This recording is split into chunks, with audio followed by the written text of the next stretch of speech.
The 5 Orange Pips. When I glance over my notes and records of the Sherlock Holmes cases between the years 82 and 90, I am faced by so many which present strange and interesting features that it is no easy matter to know which to choose and which to leave.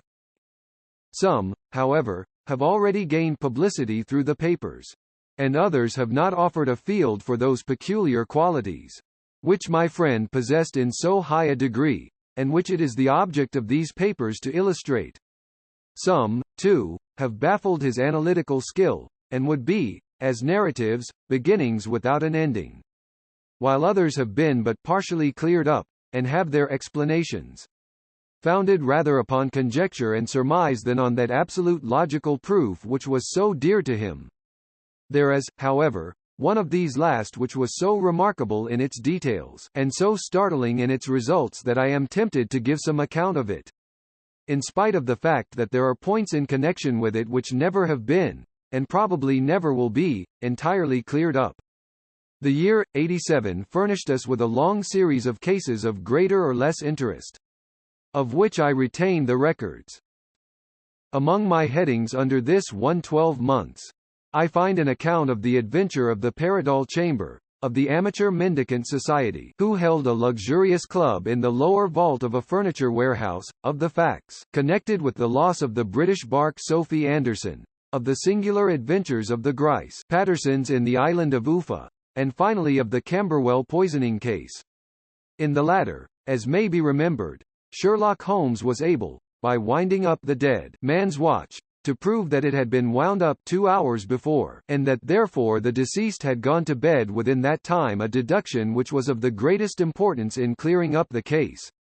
All these I may sketch out at some future date, but none of them present such singular features as the strange train of circumstances which I have now taken up my pen to describe. It was in the latter days of September, and the equinoctial gales had set in with exceptional violence. All day the wind had screamed and the rain had beaten against the windows, so that even here in the heart of great, handmade London, we were forced to raise our minds for the instant from the routine of life, and to recognize the presence of those great elemental forces, which shriek at mankind through the bars of his civilization, like untamed beasts in a cage. As evening drew in, the storm grew higher and louder, and the wind cried and sobbed like a child in the chimney. Sherlock Holmes sat moodily at one side of the fireplace, cross-indexing his records of crime, while I at the other was deep in one of Clark Russell's fine sea stories until the howl of the gale from without seemed to blend with the text, and the splash of the rain to lengthen out into the long swash of the sea waves. My wife was on a visit to her mother's, and for a few days I was a dweller once more in my old quarters at Baker Street. "Why," said I, glancing up at my companion, "that was surely the bell. Who could come tonight? Some friend of yours, perhaps?" "Except yourself I have none," he answered. "I do not encourage visitors." "A client, then?" "If so, it is a serious case. Nothing less would bring a man out on such a day and at such an hour. But I take it that it is more likely to be some crony of the landlady's." Sherlock Holmes was wrong in his conjecture, however, for there came a step in the passage and a tapping at the door. He stretched out his long arm to turn the lamp away from himself and towards the vacant chair, upon which a newcomer must sit. "Come in," said he. The man who entered was young, some 22 at the outside, well groomed and trimly clad, with something of refinement and delicacy in his bearing. The streaming umbrella which he held in his hand, and his long shining waterproof, told of the fierce weather through which he had come. He looked about him anxiously in the glare of the lamp, and I could see that his face was pale and his eyes heavy, like those of a man who is weighed down with some great anxiety. "I owe you an apology," he said, raising his golden pince-nez to his eyes. "I trust that I am not intruding. I fear that I have brought some traces of the storm and rain into your snug chamber."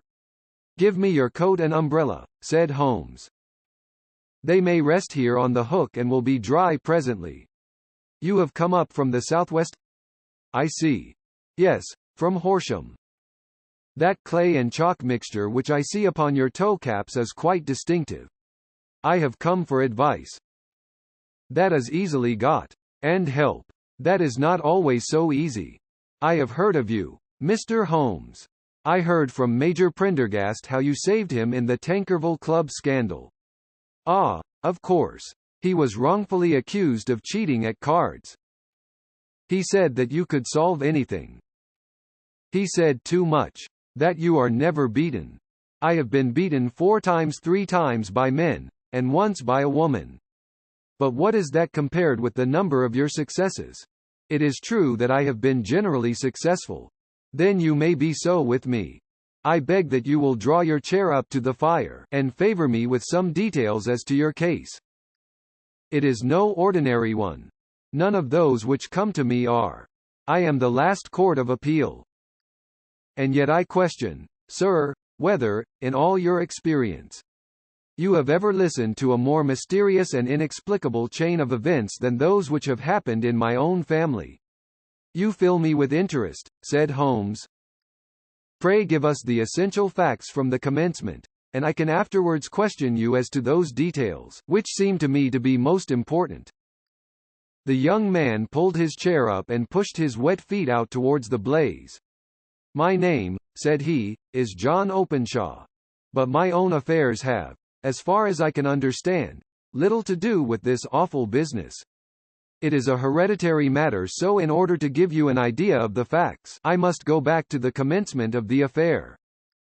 You must know that my grandfather had 2 sons, my uncle Elias and my father Joseph. My father had a small factory at Coventry, which he enlarged at the time of the invention of bicycling. He was a patentee of the Openshaw unbreakable tire, and his business met with such success that he was able to sell it and to retire upon a handsome competence. My uncle Elias immigrated to America when he was a young man and became a planter in Florida, where he was reported to have done very well. At the time of the war he fought in Jackson's army, and afterwards under Hood, where he rose to be a colonel. When Lee laid down his arms, my uncle returned to his plantation, where he remained for 3 or 4 years. About 1869 or 1870 he came back to Europe and took a small estate in Sussex, near Horsham. He had made a very considerable fortune in the States, and his reason for leaving them was his aversion to the Negroes, and his dislike of the Republican policy in extending the franchise to them. He was a singular man, fierce and quick-tempered, very foul-mouthed when he was angry, and of a most retiring disposition. During all the years that he lived at Horsham, I doubt if ever he set foot in the town. He had a garden and 2 or 3 fields round his house, and there he would take his exercise, though very often for weeks on end he would never leave his room. He drank a great deal of brandy and smoked very heavily. But he would see no society and did not want any friends, not even his own brother. He didn't mind me, in fact. He took a fancy to me, for at the time when he saw me first, I was a youngster of 12 or so. This would be in the year 1878, after he had been 8 or 9 years in England. He begged my father to let me live with him, and he was very kind to me in his way. When he was sober he used to be fond of playing backgammon and draughts with me. And he would make me his representative both with the servants and with the tradespeople. So that by the time that I was 16 I was quite master of the house. I kept all the keys and could go where I liked and do what I liked, so long as I did not disturb him in his privacy. There was one singular exception, however, for he had a single room, a lumber room up among the attics, which was invariably locked, and which he would never permit either me or anyone else to enter. With a boy's curiosity I have peeped through the keyhole, but I was never able to see more than such a collection of old trunks and bundles as would be expected in such a room. One day, it was in March 1883, a letter with a foreign stamp lay upon the table in front of the Colonel's plate. It was not a common thing for him to receive letters, for his bills were all paid in ready money, and he had no friends of any sort. "From India," said he as he took it up. "Pondicherry postmark. What can this be? Opening it hurriedly, out there jumped 5 little dried orange pips, which pattered down upon his plate. I began to laugh at this, but the laugh was struck from my lips at the sight of his face. His lip had fallen, his eyes were protruding, his skin the color of putty, and he glared at the envelope, which he still held in his trembling hand. KKK. He shrieked, and then, my God! My God! My sins have overtaken me. What is it, uncle? I cried. Death, said he, and rising from the table he retired to his room, leaving me palpitating with horror. I took up the envelope and saw scrawled in red ink upon the inner flap, just above the gum, the letter K 3 times repeated. There was nothing else save the 5 dried pips. What could be the reason of his overpowering terror? I left the breakfast table, and as I ascended the stair I met him coming down with an old rusty key, which must have belonged to the attic, in one hand, and a small brass box, like a cash box, in the other. They may do what they like, but I'll checkmate them still, said he with an oath. Tell Mary that I shall want a fire in my room today, and send down to Fordham, the Horsham lawyer. I did as he ordered, and when the lawyer arrived I was asked to step up to the room. The fire was burning brightly, and in the grate there was a mass of black, fluffy ashes, as of burned paper, while the brass box stood open and empty beside it. As I glanced at the box I noticed, with a start, that upon the lid was printed the treble K, which I had read in the morning upon the envelope. I wish you, John, said my uncle, to witness my will. I leave my estate, with all its advantages and all its disadvantages, to my brother, your father, whence it will, no doubt, descend to you. If you can enjoy it in peace, well and good. If you find you cannot, take my advice, my boy, and leave it to your deadliest enemy. I am sorry to give you such a two-edged thing, but I can't say what turn things are going to take. Kindly sign the paper where Mr. Fordham shows you. I signed the paper as directed, and the lawyer took it away with him. The singular incident made, as you may think, the deepest impression upon me, and I pondered over it and turned it every way in my mind without being able to make anything of it. Yet I could not shake off the vague feeling of dread, which it left behind, though the sensation grew less keen as the weeks passed and nothing happened to disturb the usual routine of our lives. I could see a change in my uncle, however. He drank more than ever, and he was less inclined for any sort of society. Most of his time he would spend in his room, with the door locked upon the inside. But sometimes he would emerge in a sort of drunken frenzy, and would burst out of the house and tear about the garden with a revolver in his hand, screaming out that he was afraid of no man, and that he was not to be cooped up, like a sheep in a pen, by man or devil. When these hot fits were over, however, he would rush tumultuously in at the door and lock and bar it behind him, like a man who can brazen it out no longer against the terror which lies at the roots of his soul. At such times I have seen his face, even on a cold day, glisten with moisture, as though it were new raised from a basin. Well, to come to an end of the matter, Mr. Holmes, and not to abuse your patience, there came a night when he made one of those drunken sallies from which he never came back. We found him, when we went to search for him, face downward in a little green scummed pool, which lay at the foot of the garden. There was no sign of any violence, and the water was but 2 feet deep, so that the jury, having regard to his known eccentricity, brought in a verdict of suicide. But I, who knew how he winced from the very thought of death, had much ado to persuade myself that he had gone out of his way to meet it. The matter passed, however, and my father entered into possession of the estate, and of some £14,000, which lay to his credit at the bank.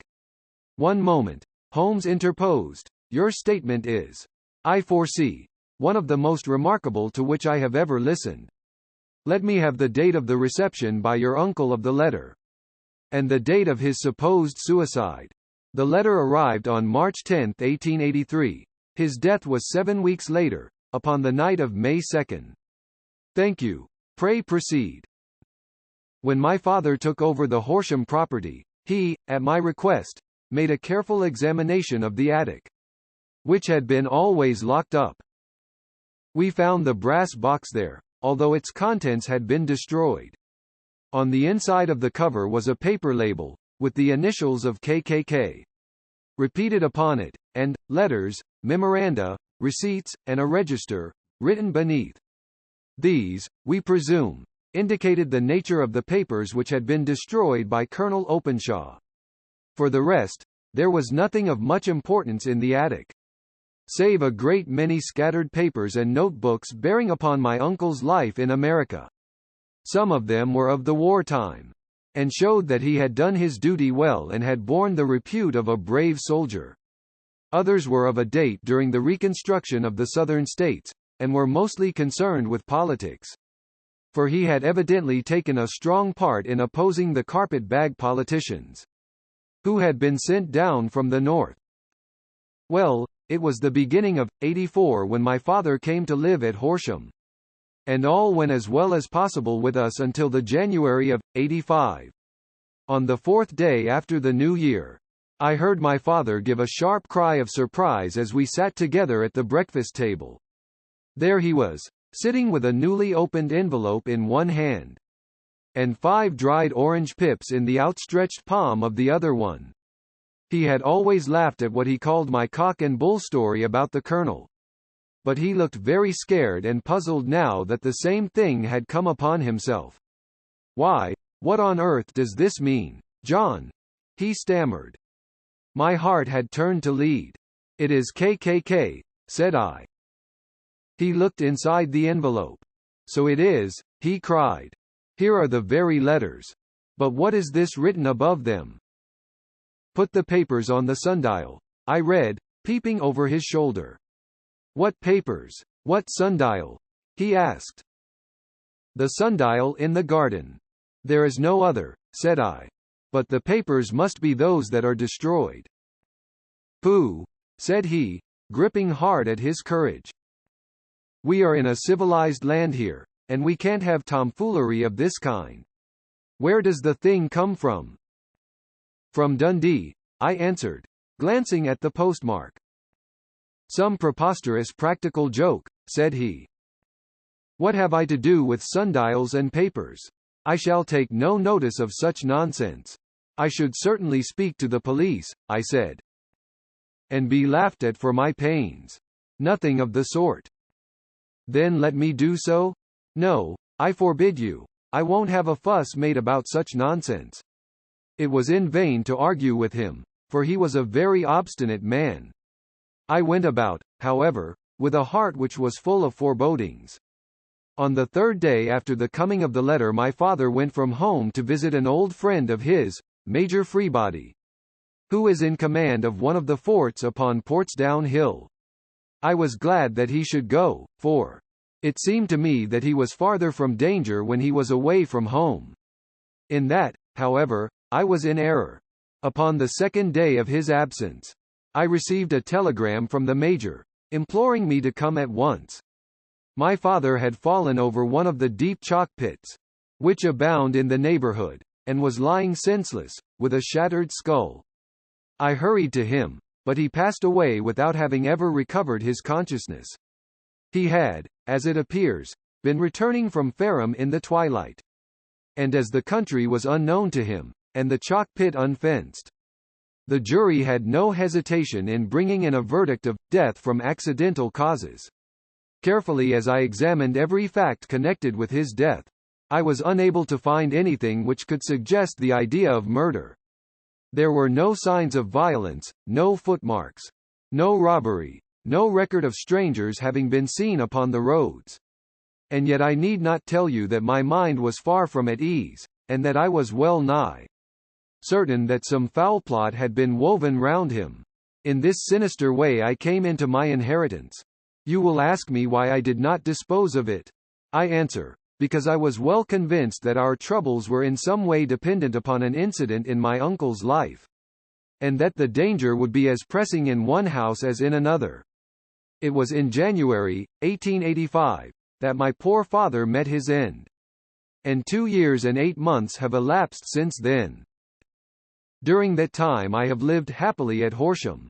And I had begun to hope that this curse had passed away from the family, and that it had ended with the last generation. I had begun to take comfort too soon, however. Yesterday morning the blow fell in the very shape in which it had come upon my father. The young man took from his waistcoat a crumpled envelope, and turning to the table he shook out upon it 5 little dried orange pips. "This is the envelope," he continued. "The postmark is London Eastern Division.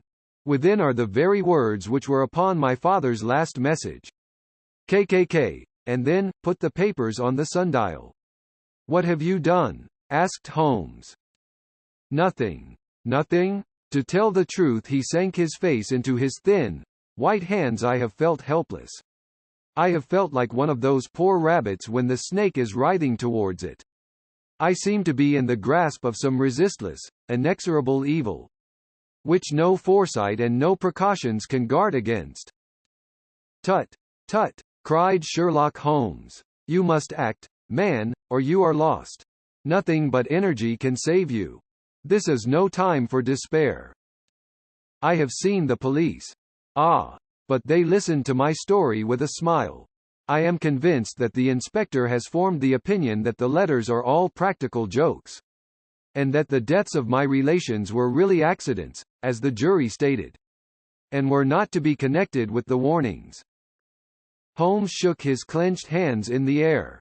"Incredible imbecility!" he cried. "They have, however, allowed me a policeman, who may remain in the house with me." "Has he come with you tonight?" "No, his orders were to stay in the house." Again Holmes raved in the air. "Why did you come to me?" he said, "and, above all, why did you not come at once?" "I did not know. It was only today that I spoke to Major Prendergast about my troubles, and was advised by him to come to you. It is really 2 days since you had the letter. We should have acted before this. You have no further evidence, I suppose, than that which you have placed before us, no suggestive detail which might help us."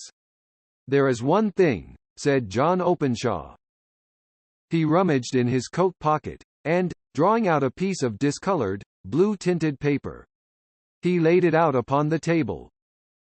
"I have some remembrance," said he, "that on the day when my uncle burned the papers, I observed that the small, unburned margins which lay amid the ashes were of this particular color.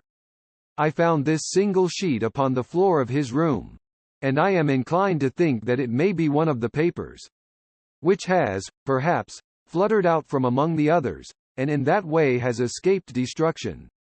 Beyond the mention of pips, I do not see that it helps us much. I think myself that it is a page from some private diary. The writing is undoubtedly my uncle's." Holmes moved the lamp, and we both bent over the sheet of paper, which showed by its ragged edge that it had indeed been torn from a book. It was headed, "March, 1869, and beneath were the following enigmatical notices. 4th, Hudson came. Same old platform.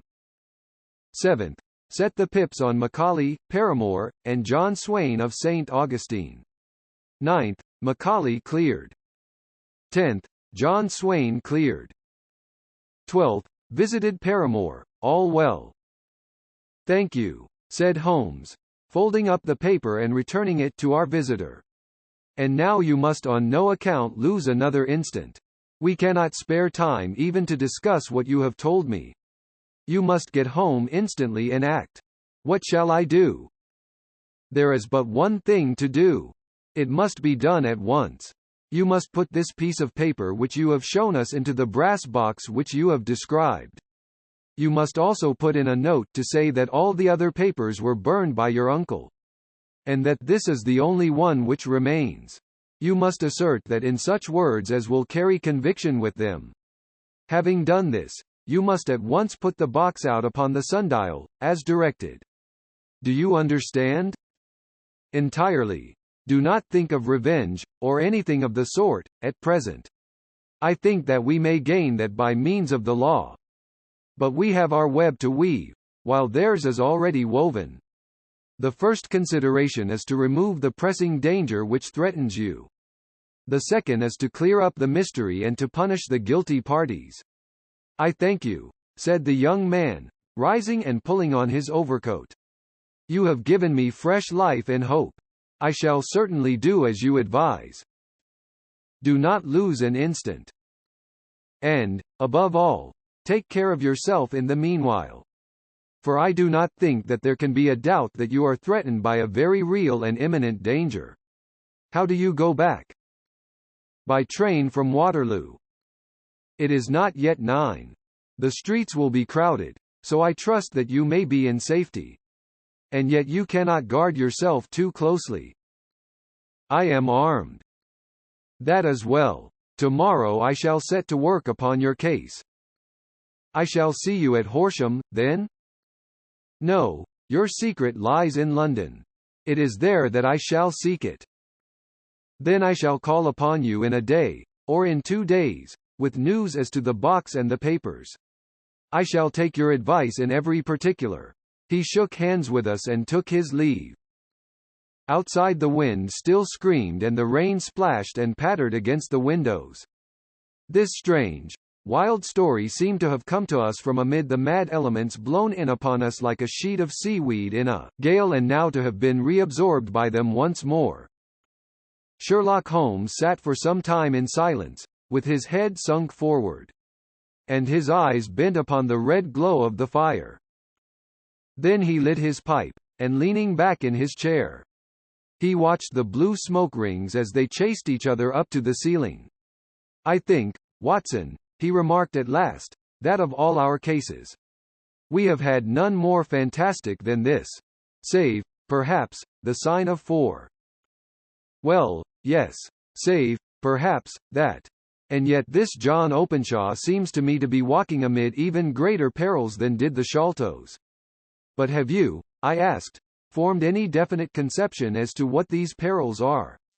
There can be no question as to their nature, he answered. Then what are they? Who is this KKK, and why does he pursue this unhappy family? Sherlock Holmes closed his eyes and placed his elbows upon the arms of his chair, with his finger-tips together. The ideal reasoner, he remarked, would, when he had once been shown a single fact in all its bearings, deduce from it not only all the chain of events which led up to it, but also all the results which would follow from it. As Cuvier could correctly describe a whole animal by the contemplation of a single bone, so the observer, who has thoroughly understood one link in a series of incidents, should be able to accurately state all the other ones, both before and after. We have not yet grasped the results which the reason alone can attain to. Problems may be solved in the study, which have baffled all those who have sought a solution by the aid of their senses.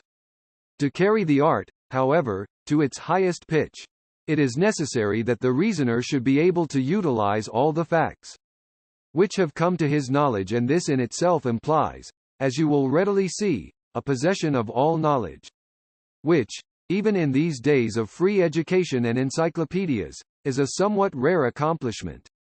It is not so impossible, however, that a man should possess all knowledge which is likely to be useful to him in his work, and this I have endeavored in my case to do. If I remember rightly, you on one occasion, in the early days of our friendship, defined my limits in a very precise fashion. Yes, I answered, laughing. It was a singular document. Philosophy, astronomy, and politics were marked at 0, I remember. Botany variable. Geology profound as regards the mud stains from any region within 50 miles of town. Chemistry eccentric, anatomy unsystematic, sensational literature and crime records unique, violin player, boxer, swordsman, lawyer, and self-poisoner by cocaine and tobacco. Those, I think, were the main points of my analysis. Holmes grinned at the last item. Well, he said, I say now, as I said then, that a man should keep his little brain attic stocked with all the furniture that he is likely to use, and the rest he can put away in the lumber room of his library, where he can get it if he wants it. Now, for such a case as the one which has been submitted to us tonight, we need certainly to muster all our resources. Kindly hand me down the letter K of the American Encyclopedia which stands upon the shelf beside you. Thank you. Now let us consider the situation and see what may be deduced from it. In the first place, we may start with a strong presumption that Colonel Openshaw had some very strong reason for leaving America. Men at his time of life do not change all their habits and exchange willingly the charming climate of Florida for the lonely life of an English provincial town. His extreme love of solitude in England suggests the idea that he was in fear of someone or something. So we may assume as a working hypothesis that it was fear of someone or something which drove him from America. As to what it was he feared, we can only deduce that by considering the formidable letters which were received by himself and his successors. Did you remark the postmarks of those letters? The first was from Pondicherry, the second from Dundee, and the third from London. From East London. What do you deduce from that? They are all seaports. That the writer was on board of a ship. Excellent. We have already a clue. There can be no doubt that the strong probability is that the writer was on board of a ship. And now let us consider another point. In the case of Pondicherry, 7 weeks elapsed between the threat and its fulfillment, in Dundee. It was only some 3 or 4 days. Does that suggest anything? A greater distance to travel. But the letter had also a greater distance to come. Then I do not see the point. There is at least a presumption that the vessel in which the man or men are is a sailing ship. It looks as if they always send their singular warning or token before them when starting upon their mission. You see how quickly the deed followed the sign when it came from Dundee.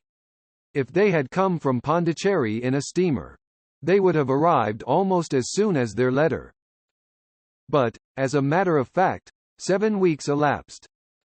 I think that those 7 weeks represented the difference between the mailboat which brought the letter and the sailing vessel which brought the writer. It is possible. More than that, it is probable. And now you see the deadly urgency of this new case, and why I urged young Openshaw to caution. The blow has always fallen at the end of the time which it would take the senders to travel the distance.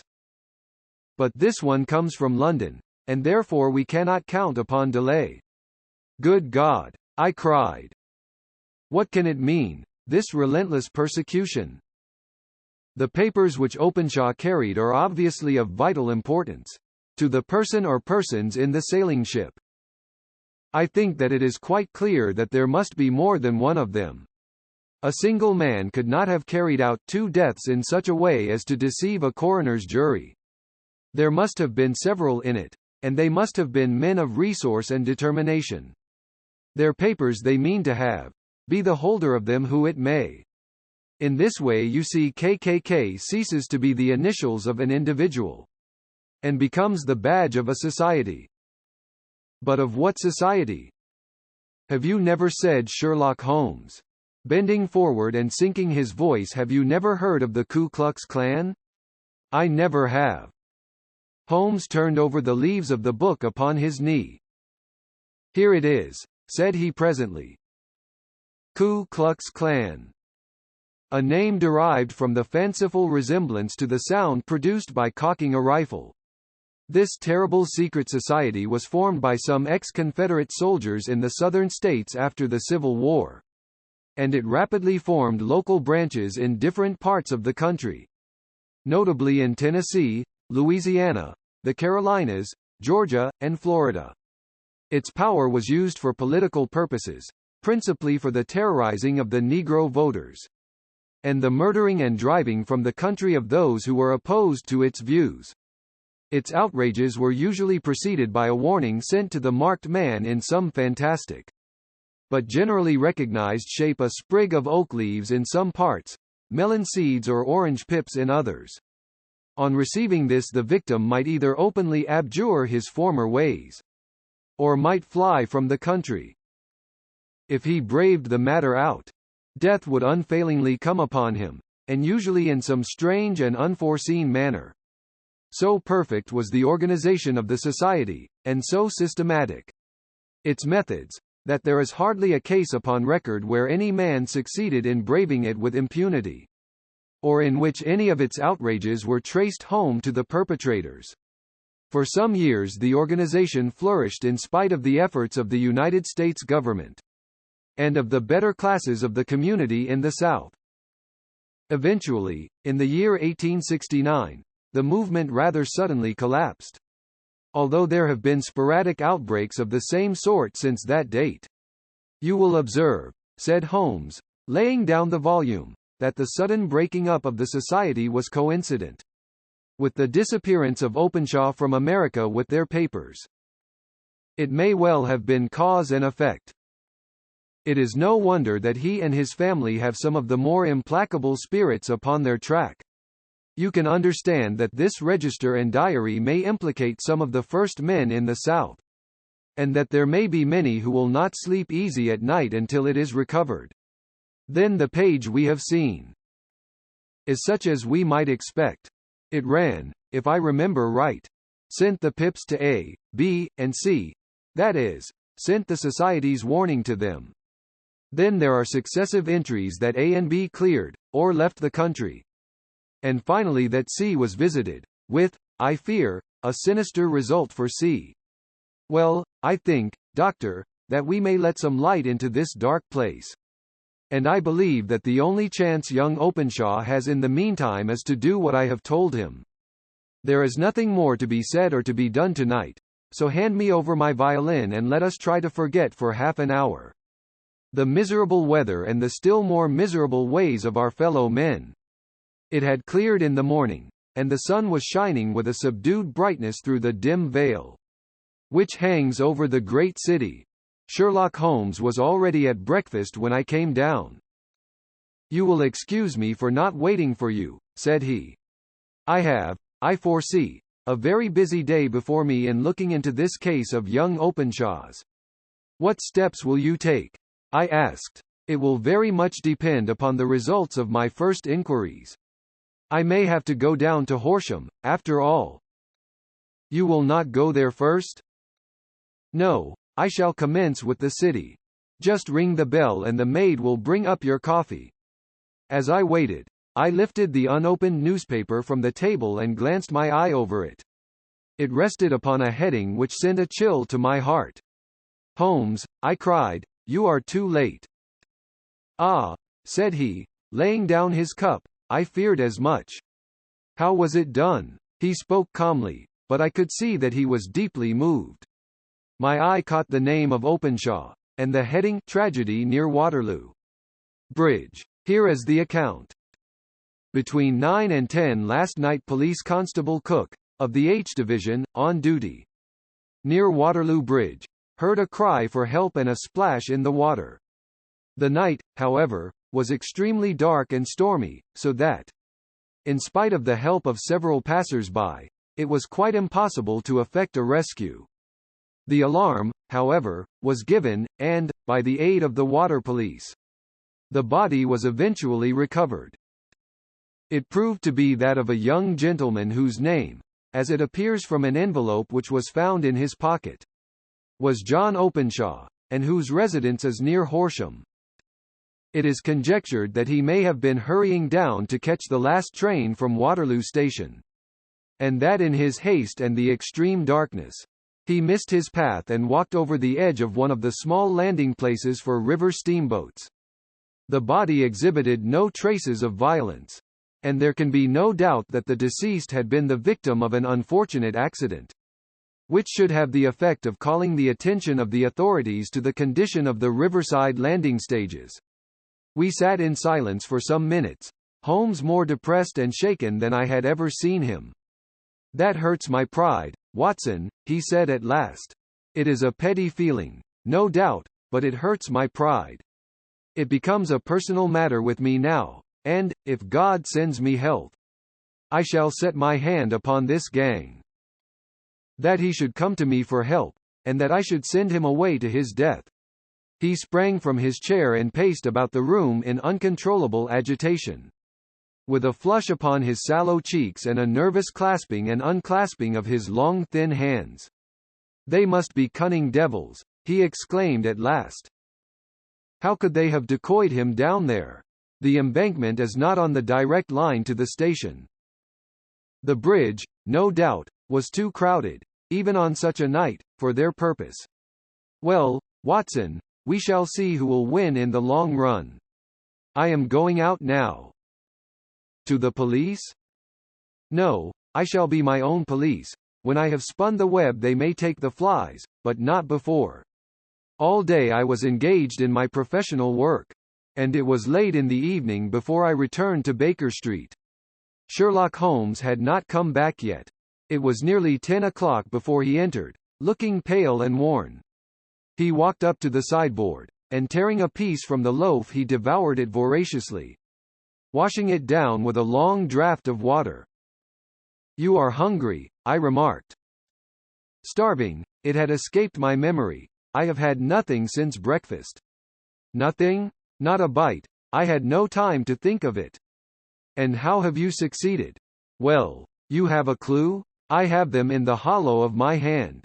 Young Openshaw shall not long remain unavenged. Why, Watson, let us put their own devilish trademark upon them. It is well thought of." "What do you mean?" He took an orange from the cupboard, and tearing it to pieces, he squeezed out the pips upon the table. Of these he took 5 and thrust them into an envelope. On the inside of the flap he wrote S.H. for J.O. Then he sealed it and addressed it to Captain James Calhoun. Bark Lone Star, Savannah, Georgia. "That will await him when he enters port," said he, chuckling. "It may give him a sleepless night.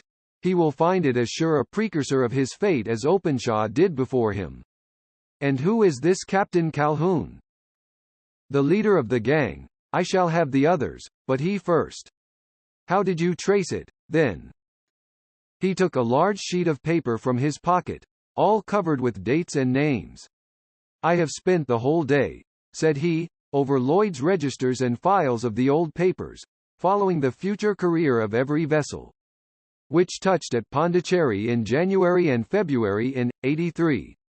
There were 36 ships of fair tonnage which were reported there during those months.